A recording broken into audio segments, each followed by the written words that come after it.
The Radio Memories Network is brought to you in part by Liberated Syndication, podcast publishing made easy, libsyn.com. That's libsyn.com. Welcome to Sci-Fi. From its earliest time, radio has always been interested in science fiction. Characters leap into your living room as we go on an adventure into time and space. We now go back to the early days of science fiction on the radio and our imaginations with our featured sci-fi presentation. Adventures in time and space, told in future tense. Dimension X.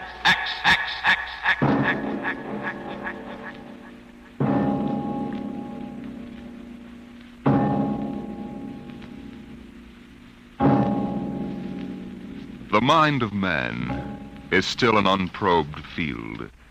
Within it lie many mysteries still unsolved. But there are men today, psychologists now experimenting with telepathy, hypnosis, thought transference, who believe that in the future we may discover the existence of a force of the mind more powerful than any force the world has ever known. We go ahead now in time some 10 years, and in space to the campus of a small eastern college. The hour is late, and in one of the dark college buildings, two men stand in front of a door that bears the name Professor Arthur Barnhouse, Psychology.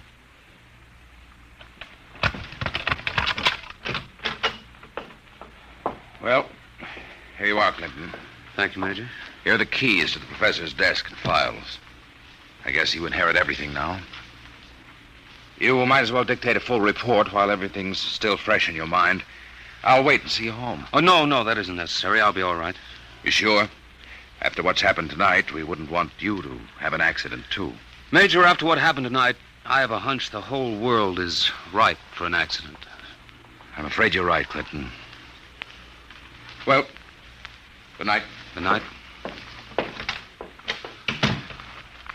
Oh, pull yourself together, Buster. Easy does it. August 21st, 1960. Restricted report from George Clinton to the Secretary of Defense, Secretary of State, the FBI, National Security Board, etc., etc., etc. Subject, the so-called Barnhouse effect, and Professor Arthur Barnhouse, who discovered it. I first met the professor 2 years ago in the fall of 1958. He was a professor of psychology here at Wilton College, and I was here on an instructor's fellowship in the psych department. They assigned me to be Barnhouse's assistant, and he needed one. He hardly ever remembered to go to a class, and he didn't seem to do anything else either. For 3 months, I watched him sitting at the desk here in his study. He'd either stare at nothing for hours or fall asleep, nodding over his mess of papers. I couldn't understand it, and it was none of my business. But one day, I thought I'd better give him a shake. What? I said it's 2:15, Professor. Don't you want to go to your 2 o'clock class? Don't you want to mind your own business? I beg your pardon. Sorry, Clinton. Forgive me. I don't know what gets into me. Forget the class. The kids would rather be outdoors anyway. Okay, Professor. In that case, I'm sorry I woke you up. It's all right. I just can't seem to get my sleeping done at night. Clinton, what do you know about the international situation? Well, I'm no political scientist, if that's what you mean. I read the papers when I have time. Well, that's the way I've always been. Lately, I've had to look into it. I stay up nights looking into it. Professor, I don't want you to take this personally or anything, but... Well, sir, I wonder if you'd mind if I asked to be transferred. You mean you'd rather work with somebody else in the department? Oh, no, sir, it's not that. I think maybe there's a chance for a psychologist to work on that government project. Government project? Oh, yes, that army thing. Yes, sir. They're trying to develop robot pilots for the new fighter rockets so they'll be expendable. Oh, yes. Something else designed to replace men. Yes, sir. And you know, it's a funny thing. The robots work just like human brains. They get overworked or overloaded or something, and they have nervous breakdowns. Now, if I could only find out what drives those electronic brains crazy, why, I'd feel Clinton, that I was...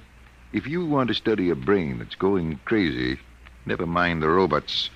You can go to work on me. What are you talking about, sir? I don't know. I'm either crazy as a bedbug or a... Clinton, I wish you'd help me find out. Are you serious, Professor? I never was more serious in my life. I'm afraid I'm going out of my mind. But why? What makes you think so? This is what makes me think I'm crazy. Those dice? Clinton, do you know what the odds are against my rolling a 7? Oh, about 5 or 6 to 1. Watch. 7. Now, what are the odds against my rolling it again? Twice in a row? Plenty. About 100 to 1, I'd say. Watch. Professor, you're hotter than a $2 pistol. It's funny. That's what they said 8 years ago when I first discovered this. Discovered what? This force of the mind. I call it dynamo-psychism. You mean you shoved those dice around just by thinking about it? People have always thought there could be a force of the mind. You know that. Fortunately or unfortunately, I've learned to control it. Yeah? How did you happen to find out about this, Professor? Well, it was about 10 years ago, back in 1948. I made the mistake of going to a psychologist's convention, and in order not to appear unsocial, I happened to find myself, for the first and only time in my life, in a dice game. What happened? I didn't have the faintest idea what was expected of me, and someone told me to roll 7s. So I did. 10 of them. I'll bet you weren't asked back into that game. That night, in my room, I realized that it simply couldn't have been an accident, Clinton. I tried to reconstruct the exact scene, the position of my body, and finally, the thoughts in my mind. And that was what did it. I remembered what had been my train of thought, and I proceeded to roll 7s, not 10 consecutive times, but 50. Brother, there it is again. Professor, can you do anything else? I mean, besides shove dice around? You see that inkwell on my desk? Sure. Watch it. Don't take your eyes off it. If nothing happens, say so, and I shall go quietly, even happily, to the nearest sanitarium. Okay, Professor, shoot. Hey, why, it just blew up. Yes, I'm sorry. I didn't mean to splash ink on your suit. That's okay, Professor. What was that funny noise? Oh, that? The dynamo psychic waves are a little like ultra-high frequency waves. Sometimes, when I turn on the power, they create a kind of static. Listen, Professor, how much power have you got? Could you blow up anything, well, you know, big? I could flatten the Great Wall of China. Boy, you'll make the helio-oxygen bomb look sick. That's what scares me, Clinton. The thought that maybe I could use this power to save the world. Clinton, you've got to help me. Who, me? Professor, when it comes to international relations, I don't know from where. You'd better get in touch with the State Department. State Department? Yes, they'd be the ones, wouldn't they? Well, you probably want to be getting home now. I'll see you to the door. I could use a breath of fresh air. Okay, Professor. You better stop brooding about this. You get somebody else to do your worrying for you. Yes, you're right. I have been brooding, wondering what to do. Just sitting and staring endlessly at that awful monstrosity across the way. You mean the old bell tower? Yes, I've gotten so I can't stand the sight of it anymore. Professor! Professor, look, what... Well, there's nothing left but a pile of rubble. Oh, my, I didn't really mean to do that. Well, you see, Clinton, it's got to the point where my lightest whim is more dangerous than a blockbuster. Professor, you get in and write that letter to the State Department right now. You packed too much of a wallop.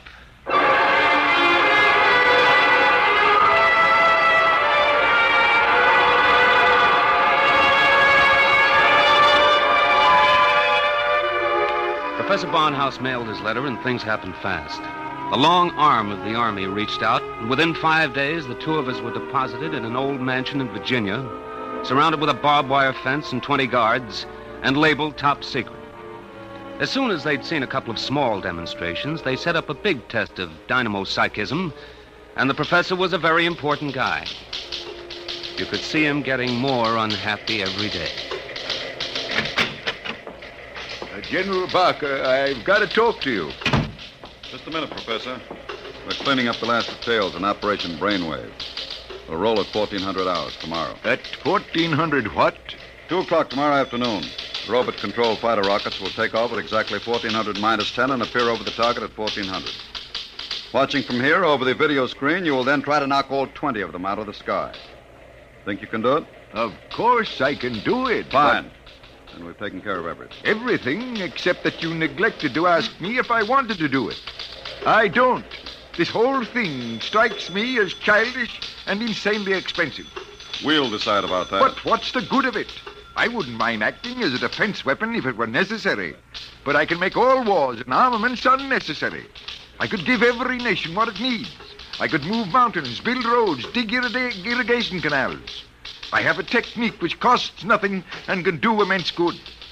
You're spending millions to prove that it can do immense damage. It doesn't make sense. You know something, General? He's right. Of course I'm right. I want you to send me and Clinton back to Wilton College. Right away. That's quite impossible, Professor. This operation has gone too far to be called off now. Yes, but... Even if we wanted to call it off. If your dynamo psychism really works, you're apt to be the key to our entire defense setup. But listen... You'll have to excuse me now. Major Cuthrell and I have to double-check the confidential list of the observers on this end. Have you got it, Major? Yes, General. It's right here. Alberts, Barker, Bernstein, Carter, Clinton, Cuthrell, Holbrook, Lawrence, Stein, Williams. Check. I guess that includes everybody of importance. What about me? What? Oh, that's taken for granted, Professor. Thanks. 1400 hours. Will you be ready? I'll be ready. And now, if someone will wind the restricted clock and put the confidential cat out, I'm going to bed.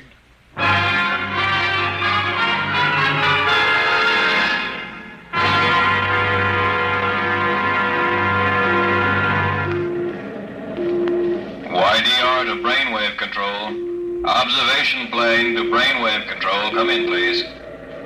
That's McKinley in the observation plane. Cut me in. Hello, McKinley.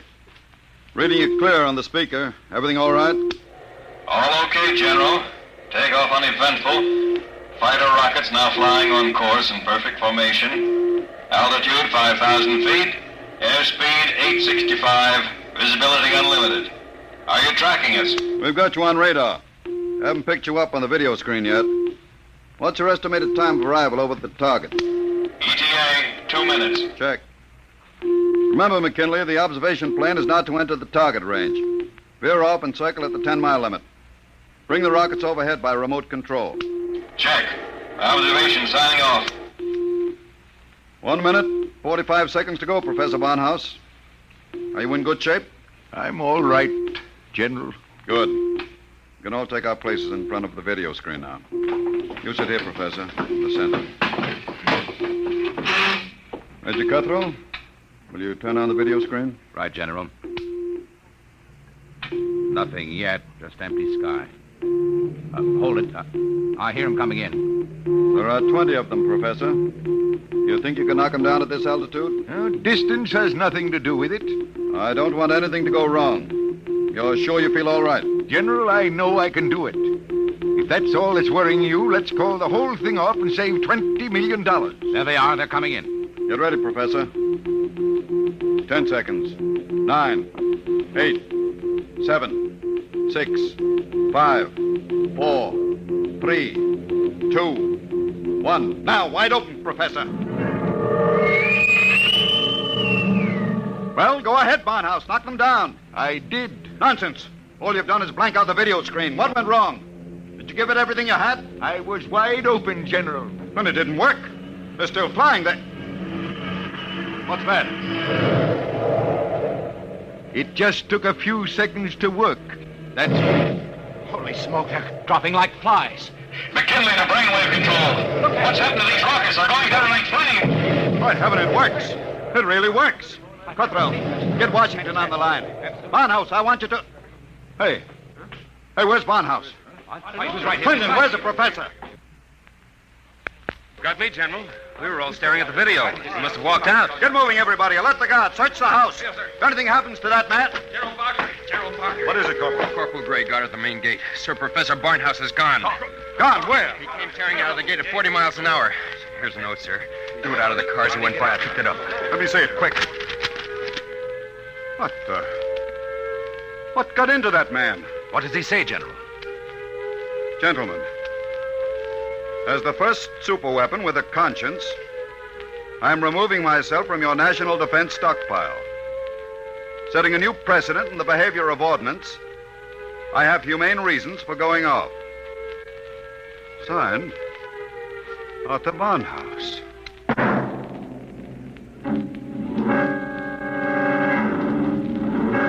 Barnhouse was gone, and within 12 hours, the world was on a spree.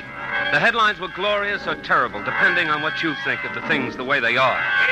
Barnhouse flattens helio bomb factory! The dynamo psychic waves reached every corner of the world. In every country, every continent flashed the news of what was happening. Hey, Barnhouse knocks out hidden atomic stockpile in Asia! There was a new kind of war, the war of tattletales.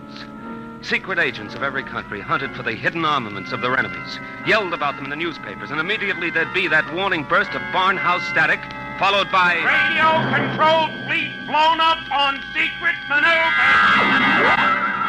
The professor was out to make peace or bust, and nothing like him ever was.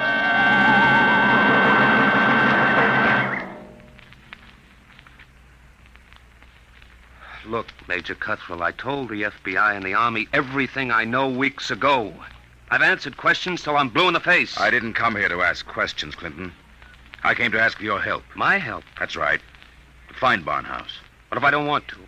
If you're his friend, I think you'd better. Why pick on me? You've got the FBI, the police, and Army intelligence. Why can't you find him yourself? We're trying.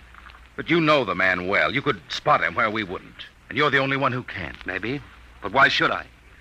Wherever he is, I think he's doing fine. He's making war impossible, and I like it. So do I. Yes? He's putting you out of a job. That's all right with me. I'll retire to a truck farm with pleasure. Well, then? Look, Clinton, we aren't the only ones in this race. Every country in the world has its best agents out hunting for Barnhouse. Nobody can beat that kind of a manhunt. He seems to be doing all right so far. Sure, but how long do you think he can keep it up? A week? A month? Sooner or later, he'll be spotted. And if the wrong people find him, Clinton, we're done for. You know what kind of weapon this is. Whoever controls the Barnhouse effect can control the world. Well, all right. Suppose they do find him. He'd never give the secret away. Never give it away? Are you out of your mind? Do you think these fellas are playing for marbles? Well, no, but... Read the papers, Clinton. Don't you know what's going on in the rest of the world? Yes, They'll get the secret out of Barnhouse, all right. What happens to him in the process won't be very pretty. Well, he must realize that, then. He'll never let himself be taken alive. He may not have the choice. And if he doesn't, God help us all. All right. All right, I'm in. Good. Now, do you know anything that you haven't told us? Anything that might give us a lead? Only this. It was addressed to me. I found it here on his desk the morning after he escaped. You mean he came back here? Yes. I guess he needed to pick up some personal effects. Anyway, the files were open, and he left this note on a scrap of paper. Anything to do with the Barnhouse effect? Read it yourself.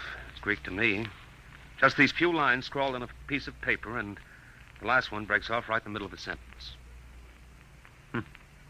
This stuff doesn't make any sense at all. You know, from the looks of this, I'm beginning to wonder if the professor isn't going off his rocker. I thought of that, too. All the more reason why we've got to get to him quick. He may be helpless, and the whole world's on his track. Come on, Clinton. We haven't much time.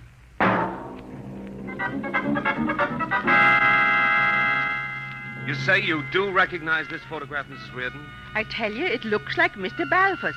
He had the second floor front room for quite a while, but he left, I should say, about a week ago. Say, is he wanted for something? Yes, if he's the man I think he is. Well, now, I'd say you're looking for the wrong fella. That Mr. Balfour, he couldn't be a criminal. Why, he wouldn't even harm a fly. He spent all his time in his room, just thinking.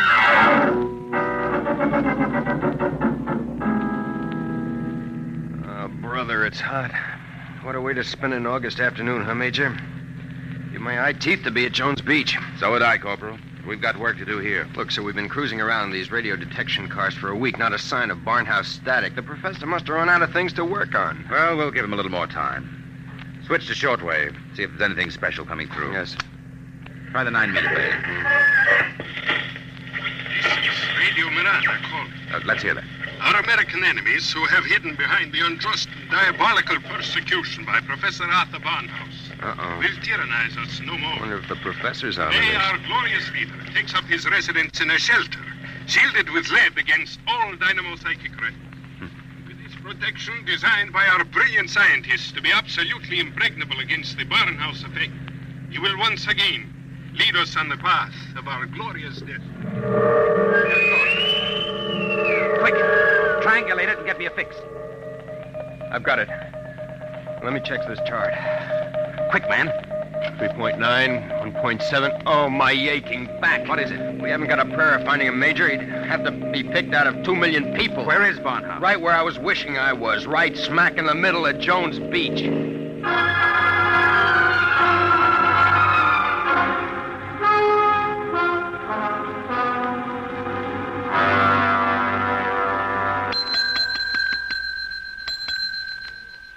Gents, we're full. No more rooms tonight. We don't want a room. Do you recognize this picture? Who wants to know? Uncle wants to know. Oh, excuse me. I'm sorry. Let me see it. Yeah, it looks a lot like room 417. About 5 feet 8, thin, sandy hair, glasses, little scar right across the bridge of his nose. Yeah, that's 417, all right. You mean he's here now? No, not anymore. He checked out 2 days ago. But he couldn't have gone far. What makes you say that? Oh, he looked sick as a dog.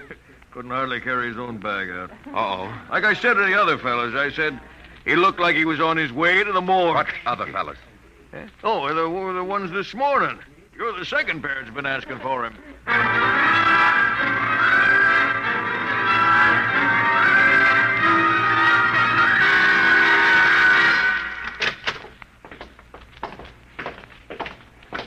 Here we are, Ward 15.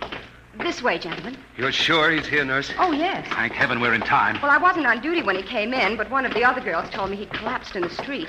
The ambulance brought him in. Poor guy, he must have really had it rough. Oh, here you are. Bed number 78. This is your man. Wait a minute.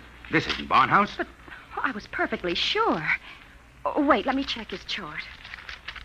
Dismissed 8 p.m. Only an hour ago. Oh, dear, now I remember. Remember what? If he was sick, why did you let him go? Well, 2 of his friends came and took him away. They didn't want him in the charity ward. They said they'd make sure that he was taken care of.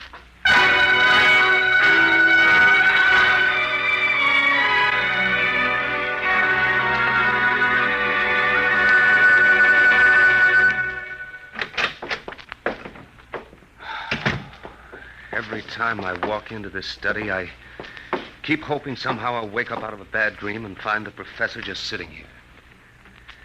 Major, is there anything we haven't covered? Nothing. The police, the FBI, the air patrols, the docks, the railroad stations, everything. Not even a flea could get through this dragnet. I hope. Then I guess we sit. We sit. Maybe something will come in.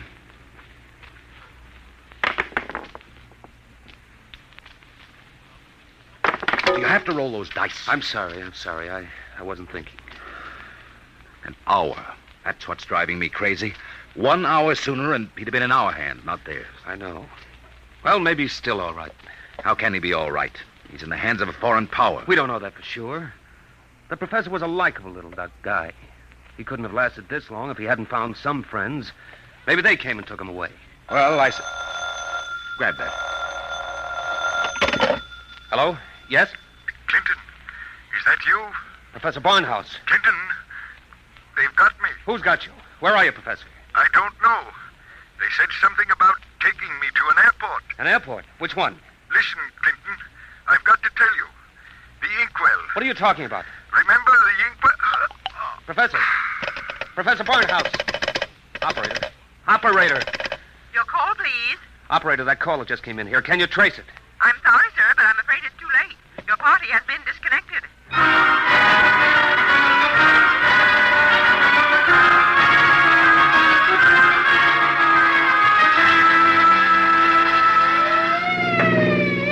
Where are we headed? He didn't say which airport. Just a hunch. The commercial airfields are all covered. But there's a little private field out here, I remember. Hasn't been used in years. Better be the one. They didn't have too much of a start on us. Maybe we'll make it in time. Step on it, Corporal. Wide open, Major.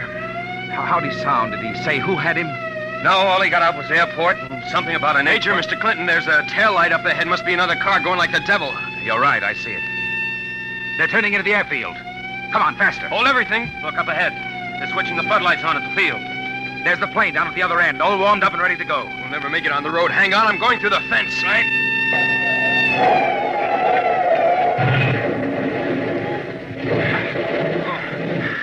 Well, what's the matter? Get going. Sorry, sir. Must have cracked the axle. They're taking off. Get out the submachine gun. You can't. Barnhouse is in that plane. You'll kill him. We've got to take that chance. That plane's headed straight for us. Hit the dirt. Get that gun working, Corporal. Aim for the propeller.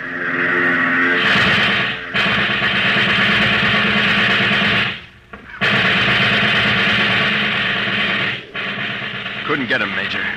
Well, there goes the old ball game. I'll get through to Air Patrol, sir. Maybe they can intercept the plane. No, not a chance. By the time the fighters got off the ground, the plane would be out of range. No, we've lost, Barnhouse.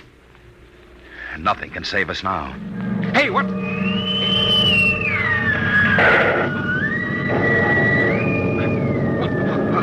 What hit me? Clinton, are you all right? Yeah, sure. The plane. It's gone. I know. Barnhouse blew it right out of the sky. He wouldn't let himself be taken alive. Boy, he really did it the hard way. Poor guy. He shouldn't have had to be a hero. All he ever wanted was peace. Peace? What's that? Now the arms race will start all over again. And with Barnhouse gone, what's left to stop it?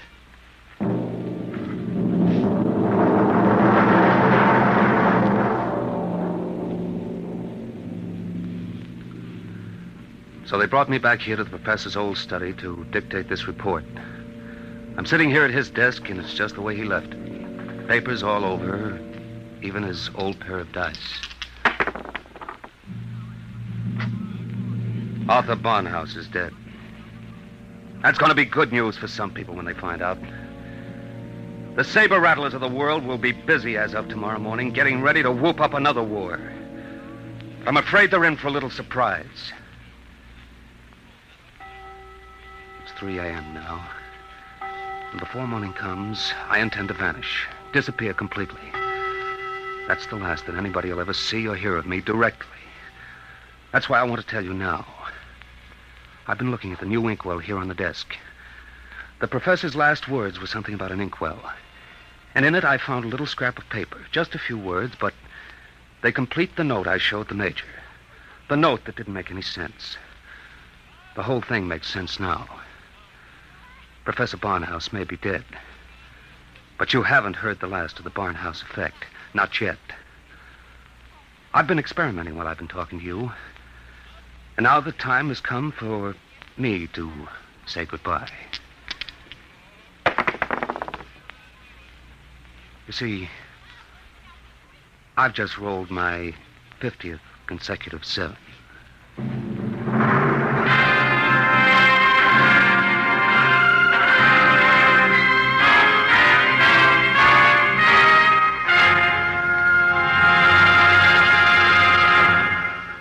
You have just heard Report on the Barnhouse Effect by Kurt Vonnegut, Jr.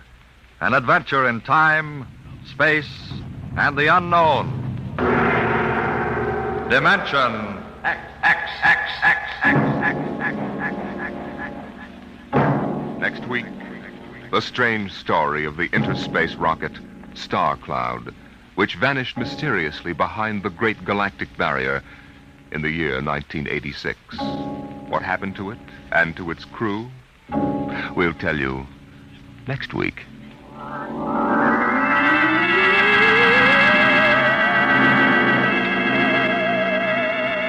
Tonight's story, Report on the Barnhouse Effect, was adapted for radio by Clarice A. Ross. Featured in the cast were Bill Quinn as Clinton, Ed Jerome as Professor Barnhouse, and Carl Weber as Major Cutthroat. Your host was Norman Rose. Music, Albert Berman. Engineer, Bill Chambers. Dimension X is produced by Van Woodward and directed by Edward King.